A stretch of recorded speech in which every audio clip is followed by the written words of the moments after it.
लड़की की भटकती आत्मा। ये घटना पोरबंदर की है।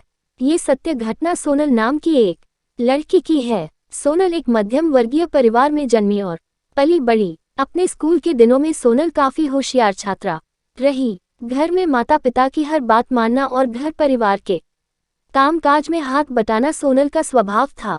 जब सोनल 12वीं कक्षा में थी तब एक दिन अपनी सहेली के साथ पोरबंदर के समंदर किनारे घूमने गई। समंदर किनारे दोनों सहेलियां पानी में पैर भिगोने और बातें करने में मस्त थीं। तभी अचानक समंदर की ओर से तेज हवा का झोंका सोनल की और आया और पलक झपकते ही वह हवा का झोंका जैसे उसके शरीर से आर पार होकर गुजर गया।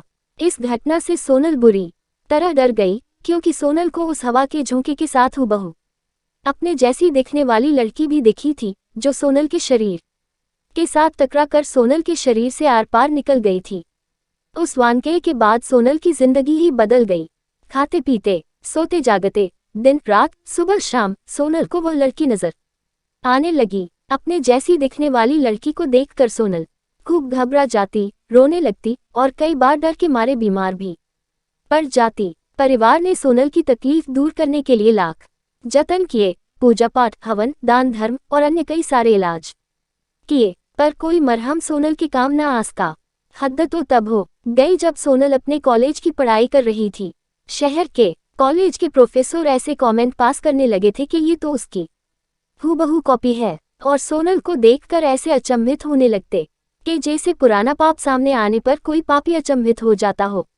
ऐसा कहा जाता है कि आज से 35-40 साल पहले उसी कॉलेज में एक लड़की पढ़ती थी और वह अचानक गायब हो गई थी।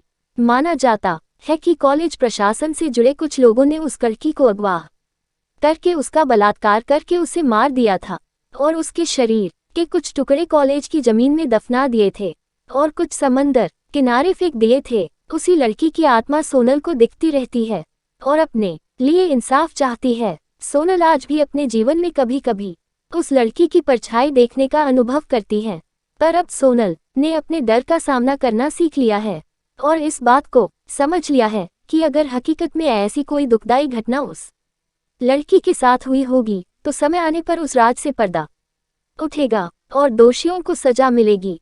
Please share and subscribe.